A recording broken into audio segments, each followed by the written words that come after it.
नमस्कार, आप सभी का स्वागत है। मैं हूँ ऋचा शर्मा और ये चैनल है हमारा भौतिकी और हम। आज हम क्लास 12th के लिए चैप्टर 1 के लेक्चर 5 पर हैं और आज हम पढ़ेंगे कूलाम्स लॉ, कूलाम का नियम। आप सभी जानते हैं कि आवेश दो प्रकार के होते हैं, धनावेश और ऋणावेश। समान प्रकृति के आवेश एक दूसरे को प्रतिकर्षित करते हैं और विपरीत प्रकृति के आवेश एक दूसरे को आकर्षित करते हैं। बेसिकली हर आवेश अपने आसपास एक प्रभाव क्षेत्र रखता है, जिस प्रभाव क्षेत्र में यदि अन्य आवेश आता है तो वह आपस में अन्योन्य क्रिया करते हैं। यह अन्योन्य क्रिया प्रतिकर्षण या आकर्षण की होती है, जो कि बल का एक रूप है। अब अगर हम उस बल की गणना करना चाहें तो कैसे करें, क्योंकि भौतिकी जो है, जो फिज़िक्स है, वो हमेशा गणना पर ध्यान देती है। मैथमेटिक्स जो है वो लैंग्वेज है फिज़िक्स की, भाषा है फिज़िक्स की। फिज़िक्स बात करती है तो गणित में करती है। तो जब हम गणित की बात कर रहे हैं तो हमें मान चाहिए, सूत्र चाहिए। तो सूत्र हमें कौन बता रहा है? कूलाम ने अपने कई सारे एक्सपेरिमेंट्स और भी अन्य लोगों ने भी एक्सपेरिमेंट्स किए, पर कूलाम ने उसको सारगर्भित किया और हमें एक नियम दिया। इस नियम के लिए विशेष तौर पर हम ये चीज़ ध्यान रखेंगे कि ये बल किन आवेशों के लिए दिया गया है। कूलाम ने कहा कि जो बल है, जो दो आवेशों के बीच, ये Q1 और ये Q2, यदि ये r दूरी पर स्थित हों तो इनके बीच में लगने वाला बल कैसा होगा, किन चीज़ों पर निर्भर करेगा, ये कूलाम ने बताया। तो सबसे पहली बात, स्थिर आवेशों के लिए दिया गया, ये स्थिर होने चाहिए Q1 और Q2। अगर बिल्कुल ही एक दूसरे के सापेक्ष स्थिर है तो अच्छी बात है, लेकिन अगर ये गति भी करें तो गति इस प्रकार से करनी चाहिए कि आपेक्षिक इनकी स्थिति पहले जैसी ही रहे, हमेशा एक दूसरे के सापेक्ष स्थिर रहे। आपेक्षिक वेग इनका 0 होना चाहिए आपस में। ये स्थिर एवं बिंदुवत आवेशों के लिए दिए गए। दूसरी चीज़, ये बल इन दोनों आवेशों को मिलाने वाली रेखा के अनुदिश ही कार्य करता है। जैसे कि यदि मान लीजिए दोनों विपरीत प्रकृति के आवेश हैं और एक दूसरे को आकर्षित करेंगे तो यह बल इसी रेखा के अनुदिश इस ओर लगेगा, हमेशा कार्य उसी रेखा के अनुदिश करेगा जो कि Q1 और Q2 को जोड़ती है। तीसरी बात, यह बल माध्यम पर निर्भर करता है, माध्यम निर्भर बल है। अर्थात आप इन Q1 Q2 को इस r डिस्टेंस पे रखे हुए ही यदि किसी अन्य माध्यम में रख दें तो लगने वाला बल परिवर्तित हो जाता है। अब सूत्र किस प्रकार से निकाला, सूत्र में क्या कहा उन्होंने कहा कि यहाँ जो बल है, जो इन दोनों के बीच में लग रहा है, वह Q1 Q2 के आवेशों के परिमाण के गुणनफल के समानुपाती होगा। जो भी आवेशों के परिमाण हैं उनके गुणनफल के समानुपाती आपको बल मिलेगा। समानुपात आवेश पे लग रहा है, आवेश के परिमाण पे लग रहा है। यदि आपने Q1 का मान बदल दिया, पहले से आधा कर दिया, तो जो बल है वह भी क्या हो जाएगा, आधा हो जाएगा पहले का। अगर आपने Q2 डैश को बदल दिया, आपने इसको 3 टाइम्स कर दिया, तो बल जो है वह 3 टाइम्स हो जाएगा। अगर आप दोनों को ही साथ में परिवर्तित कर रहे हैं, यदि आप Q1 डैश को बोल रहे हैं कि हमने 3 टाइम्स कर दिया और Q2 डैश को बोल रहे हैं कि हमने 1/2 टाइम्स कर दिया, तो जो नया बल है वह इन दोनों के गुणनफल, जितना भी परिवर्तन आपने किया है उसके गुणनफल के मान से बदल जाएगा। नया बल आपको मिलेगा 3/2 टाइम्स F। यह समानुपात है। समानुपात कहता है जैसे जैसे ये पक्ष कम या ज़्यादा होगा, वैसे वैसे ही बल भी साथ साथ कम या ज़्यादा होगा। अगर ये कम तो F भी कम, ये ज़्यादा F भी ज़्यादा। समानुपात मैं बच्चों को ऐसे समझाती हूँ, जैसे हमारे यहाँ एक कहावत है कि बनाए खिचड़ी नाम बहू का होए, कि आप खिचड़ी में जितना ज़्यादा घी डालेंगे उतना टेस्टी लगेगा और लोग कहेंगे कि अरे वाह, बहू ने कितनी अच्छी खिचड़ी बनाई है। लाइकवाइज जैसे आप हलवे में जितना अच्छा उसको मेवा डालेंगे, घी डालेंगे, जितना ज़्यादा करेंगे उसको वो उतना अच्छा बनेगा।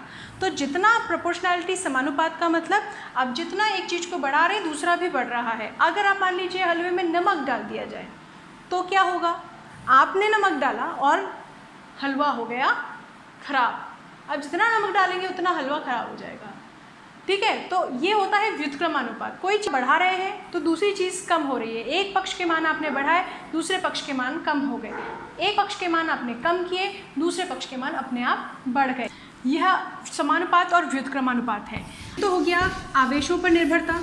अब यही जो बल है यही जो बल है वह दूरी पर किस प्रकार से डिपेंड करता है, तो यह दूरी के वर्ग के व्युत्क्रमानुपाती होता है। आप जितना दूरी बढ़ाएंगे बल उतना ही कम होता जाएगा, जितनी दूरी आप कम करेंगे उतना ही बल यहाँ पर बढ़ जाएगा। जैसे कि आप मान लीजिए आपने दूरी बदल दी, पहले से आधी कर दी, तो आपके पास जो नया बल है वह कितना आएगा, चूँकि r² है इसीलिए आपके पास प्रोपोर्शनैलिटी किस पे चली जाएगी, इस प्रकार से हो जाएगा मान नए बल का। तो ये जो आपके पास वैल्यू आई वो कितनी आई, पहले से 4 गुने ज़्यादा। आप जब भी बल को दूरी को बदलेंगे तो बल भी बदल जाएगा। तो ये है r² के साथ में f का व्युत्क्रमानुपात। यहाँ पर मैं चौथा पॉइंट मेंशन कर रही हूँ कि यह व्युत्क्रम वर्ग का नियम है। हम इन दोनों अनुपातों को आपस में मिला करके लिखते हैं साथ में, तो f proportional to Q1 Q2 upon r² बनता है। प्रोपोर्शनैलिटी सजेस्ट करती है कि आप जैसे जैसे इस मान को परिवर्तित कर रहे हैं वैसे ये भी हो रहा है, लेकिन इक्वेशन नहीं बताती है। तो इक्वेशन हमें कब मिलती है, जब हम एक समानुपातिक नियतांक यहाँ पे लगाते हैं k Q1 Q2 upon r²। समझिएगा यहाँ पर k जो है वह एक समानुपातिक नियतांक है, और समानुपातिक नियतांक होने के साथ साथ हम कुछ थोड़ा बहुत यहाँ पर एक ध्यान देने की बात ये है कि आपको पता है कि f कैसा है, f माध्यम निर्भर है। तो f माध्यम निर्भर है तो माध्यम पे कौन सी चीज़ निर्भर कर रही है, आवेश तो नहीं निर्भर कर रहे, परिमाण तो हमने पहले जैसा था वैसे ही बाद में रखा है, दूरी भी हमने नहीं परिवर्तित की है। अगर हम परिवर्तित कर रहे हैं तो किस चीज़ को परिवर्तित करेंगे, k को, यानी k समानुपातिक नियतांक एक ऐसा मान है जो माध्यम पर निर्भर करेगा। यह माध्यम की प्रकृति पर निर्भर करता है, माध्यम की प्रकृति पर निर्भर करता है। जब हम यहाँ पर k का मान लिखते हैं तो k का मान निर्वात के लिए होता है 9 × 10⁹, और अगर आप इसकी इकाई देखें तो इस k को अगर हम अकेले कर लें और बाकी सब चीज़ें यहाँ भेज दें तो f के साथ r² मल्टीप्लिकेशन में ऊपर आएगा और Q1 Q2 नीचे आएंगे। अगर आप इकाई देखें, ऐसा ही मात्रक देखें समानुपातिक नियतांक k का, तो कितना हो जाएगा, बल है इसलिए न्यूटन में, दूरी है मीटर में, स्क्वायर के साथ में। Q1 Q2 चूँकि नीचे है और आवेश है इसीलिए कूलम स्क्वायर जो है नीचे आएगा, और आप इसको लिख सकते हैं न्यूटन मीटर स्क्वायर प्रति कूलम स्क्वायर। ये है k की SI इकाई। अगर हम k का मान लिखते हैं निर्वात के लिए तो ये बनता है k = 1/4πε0, जहाँ पर ε0 जो है वह निर्वात की विद्युतशीलता है। इस ग्रीक लेटर को हम बोलते हैं एप्सिलॉन। 0 हमने इसलिए लगाया है क्योंकि हम निर्वात का प्रदर्शन करना चाहते हैं। निर्वात में चूँकि माध्यम नहीं होता, यह माध्यम शून्य होता है, इसीलिए यहाँ पर निर्वात की जब भी हम कोई भी वैल्यू रखते हैं, कोई भी निर्वात के लिए मान रखते हैं तो उसके नीचे 0 लगा देते हैं, जो कि माध्यम की अनुपस्थिति, शून्य माध्यम को प्रदर्शित करता है। k बराबर 1/4πε0। ये ε0 अगर आप ध्यान दें तो k के बिल्कुल उल्टा है, इसीलिए ε0 की जब हम यहाँ पे वैल्यू निकालते हैं तो इस मान से निकालते हैं, वैल्यू हमें मिलती है 8.85 × 10⁻⁻12। अगर हम ε0 की इकाई निकालना चाहें तो चूँकि k के बिल्कुल उल्टा है, 4π कांस्टेंट है, नंबर्स हैं, इनकी कोई इकाई नहीं होती है, तो ε0 की जो इकाई है वह k के जस्ट इन्वर्स हो जाती है, जस्ट उल्टी हो जाती है। अगर आप इसको उल्टा करके यहाँ लिख दें, ऐसा लिख दें, कूलम स्क्वायर नीचे था उसको उल्टा ऊपर कर दें, न्यूटन और मीटर स्क्वायर को नीचे कर दें, या फिर कहें कूलम स्क्वायर प्रति न्यूटन प्रति मीटर स्क्वायर, तो यहाँ पर आपकी ये इकाई ε0 की इकाई बन जाती है। ε0 निर्वात की विद्युतशीलता है। विद्युतशीलता में हम अभी थोड़ी देर में और कुछ पढ़ेंगे। हम k और ε0 इन दोनों के लिए विमीय सूत्र देख लेते हैं। अगर आप k का विमीय सूत्र निकालेंगे तो का उपयोग करना होगा आपको, आप लिख पाएंगे f r² Q1 Q2 का विमा। आप जानते हैं f बल है, इसकी विमा लिखी जा सकती है mlt-2। दूरी है, दूरी का वर्ग l²। आवेश है at, क्योंकि 2 आवेश है इसलिए at का स्क्वायर।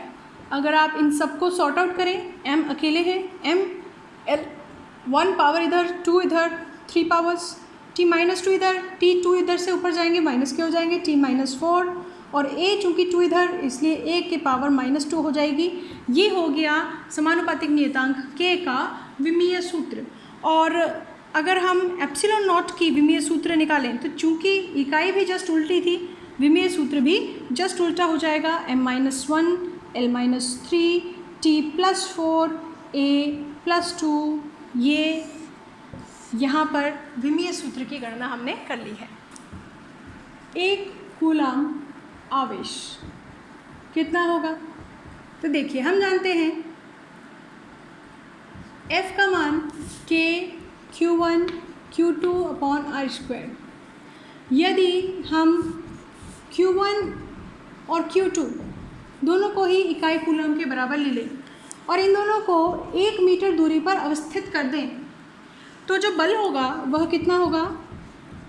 k के बराबर, क्योंकि बाकी सब तो 1 हो गया है।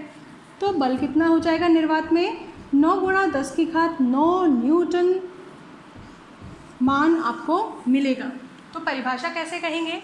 परिभाषा कहेंगे, यदि कूलाम आवेश का वह परिमाण है जिसके दो आवेश यदि 1 मीटर दूरी पर निर्वात में स्थित हों तो उनके मध्य लगने वाला बल 9 × 10⁹ न्यूटन होता है।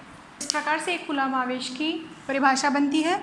यदि एक कूलाम मान के दो आवेश एक दूसरे से 1 मीटर दूरी पर निर्वात में स्थित हों तो उनके मध्य लगने वाले बल का मान 9 × 10⁹ न्यूटन होता है। आइए अब हम पढ़ते हैं माध्यम के परावैद्युतांक के बारे में। अगर निर्वात है तो निर्वात में दो आवेश जो कि r दूरी पर स्थित है, लगने वाला बल होगा F0 1/4πε0 q1 q2/r²। अगर इसी व्यवस्था को, जो q1 q2 आवेश हैं जो r दूरी पर स्थित हैं, अगर इसी व्यवस्था को हम माध्यम में रख दें तो उनमें लगने वाला बल कहलाएगा, माध्यम में लगने वाला बल 1/4πε0 की जगह हम लिखेंगे εm, यानी माध्यम की विद्युतशीलता q1 q2/r²। यहाँ पर हम विद्युतशीलता के बारे में चर्चा कर सकते हैं। विद्युतशीलता किसी भी माध्यम का वह गुण है जिसके कारण वह लगने वाले बल को अपने आप में समाहित कर लेती है कुछ हिस्सा बल का। जो भी बल निर्वात में था, चूँकि वहाँ पे माध्यम नहीं था, इसीलिए बल अपने शुद्ध अवस्था में था, जितना भी लग रहा था उतना ही हमें मिल रहा था। लेकिन जैसे ही हम निर्वात से इतर की स्थिति की बात करते हैं, हवा ले ली हमने पानी ले लिया, हमने कोई और वस्तु ले लिया और उसमें इस आवेश की व्यवस्था को रख दिया, तो हमने पाया कि माध्यम ने अपनी उपस्थिति के कारण उस बल को कम कर दिया, यानी कि अपनी विद्युतशीलता के कारण उसने उस बल को अपने अंदर एब्जॉर्ब सा कर लिया, कुछ समाहित कर लिया। तो बचे हुए जो बल है वो अस्तित्व में आता है और इसीलिए हमेशा निर्वात में जो बल है वह ज़्यादा होता है तुलना में किसी भी अन्य माध्यम के। ये जो विद्युतशीलता है एप्सिलॉन से प्रदर्शित की गई है, हम इसके बारे में बहुत सारी बातें कर चुके हैं। अब अगर हम यहाँ पर तुलना करें किसकी, F0 और Fm, यानी कि निर्वात में लगने वाले बल और माध्यम में लगने वाले बल की, तो यहाँ पर आप देखेंगे कि आपका जो सभी वैल्यूज़ सॉर्ट आउट हो जाएंगी। लिख ही देते हैं, इस प्रकार से आप रेशो लेंगे, मान लिखेंगे, आप देखेंगे ये दोनों अपॉन में 1 हो जाएंगे, ये भी दोनों अपॉन में 1 हो जाएंगे और आपके पास दोनों बलों का जो अनुपात है वह विद्युतशीलताओं के अनुपात के बराबर होगा, लेकिन व्युत्क्रम संबंध होगा। F0/Fm εm/ε0 के बराबर होगा। ये जो मान है इसे हम εr या कैपिटल K से प्रदर्शित करते हैं। इसे कहा जाता है माध्यम का परावैद्युतांक, या फिर चूँकि यह विद्युतशीलताओं की अनुपात है तो इसीलिए इसको आपेक्षिक विद्युतशीलता भी कहा जाता है। इस आपेक्षिक विद्युतशीलता को आप एक संख्या के रूप में समझ सकते हैं। यह एक संख्यात्मक मान होता है, एक छोटी सी संख्या होती है। क्यों? क्योंकि εm और ε0 एक दूसरे के इकाई को कैंसिल कर देते हैं सारी, क्योंकि εr एक अनुपात है, इसीलिए यह विमाहीन होती है, यह इकाईहीन होती है और एक संख्या के रूप में लघुकृत हो जाती है अनुपात लेने से। इसीलिए हम εm ε0 को छोड़ करके किसकी बात करते हैं, εr की। यहाँ पे आप देख सकते हैं, इस संबंध से आप देख सकते हैं कि F0 Fm का अनुपात εr के बराबर है, जिसकी वजह से आपको कभी भी जब Fm निकालना हो तो आप सीधे निर्वात में लगने वाले बल के नीचे आपेक्षिक विद्युतशीलता रख दें उस माध्यम की और सूत्र आपको प्राप्त हो जाएगा। कैसे मिला ये हम एक बार और देख लेते हैं। Fm का मान था 1/4πε_m। इस एप्सिलॉन m को हम लिख रहे हैं एप्सिलॉन 0 गुणा एप्सिलॉन r। हम लिख रहे हैं एप्सिलॉन m को एप्सिलॉन 0 गुणा एप्सिलॉन r। ये हमने यहाँ पे एप्सिलॉन m को एप्सिलॉन 0 गुणा एप्सिलॉन r कर दिया। Q1 Q2/r²। जब आप इस एप्सिलॉन r को देखेंगे तो आप बोलेंगे ये थोड़ा सा अलग है, इसको अगर बाहर निकाल लें तो 1/εr और अंदर छोड़ दें 1/4πε0 Q1 Q2/r²। तो ये तो क्या है, ये तो निर्वात में लगने वाले बल का सूत्र है। तो हम क्या लिख सकते हैं, Fm = FO/εr, जो हम पहले भी लिख चुके हैं। कैसे यहाँ तक पहुँचा जाए सूत्र से वो भी मैंने आपको बता दिया है। तो यहाँ पर आप किसी भी माध्यम में अगर आपसे पूछा जाए कि बल कैसे परिवर्तित होगा तो इस सूत्र का उपयोग कर सकते हैं। जो कॉमन वैल्यूज़ हैं आपेक्षिक विद्युतशीलता एप्सिलॉन r की, परावैद्युतांक की, वो हम लिख रहे हैं। आप जानते हैं निर्वात के लिए यदि आप सूत्र से देखेंगे तो εm/ε0 में आपको दोनों वैल्यू सेम मिलेंगी। ऐसा तो वैल्यू कितनी हो जाएगी 1। तो निर्वात की जो आपेक्षिक विद्युतशीलता है 1 होगी। हवा के लिए ये मान निकल के आता है 1.0005 ऐसा कुछ, तो लगभग बराबर 1 ही होता है। बहुत ज़्यादा फ़र्क नहीं पड़ता पर कुछ फ़र्क पड़ता है। फिर अगर हम रबर की बात करें तो रबर के लिए ये वैल्यू होती है 7। अगर हम अभ्रक माइका की बात करें तो ये वैल्यू हमें इसके लिए मिलती है 3 से 6 के बीच में। और कांच के लिए आपेक्षिक विद्युतशीलता का मान एप्सिलॉन r का मान 5 से 10 के बीच में प्राप्त होता है। सुचालक के लिए ध्यान रखिए, सुचालक के लिए एप्सिलॉन r का मान अनंत होता है और इसीलिए यदि दो आवेशों के बीच में एक सुचालक माध्यम रख दिया जाए तो उनके बीच में जो बल होता है वह 0 हो जाता है। इसके आगे हम अगले लेक्चर्स में पढ़ेंगे। अगर लेक्चर अच्छा लगा हो तो लाइक कीजिए, शेयर कीजिए अपने फ्रेंड्स के साथ में, सब्सक्राइब कीजिए मेरा चैनल और जुड़े रहिए। Thank you very much.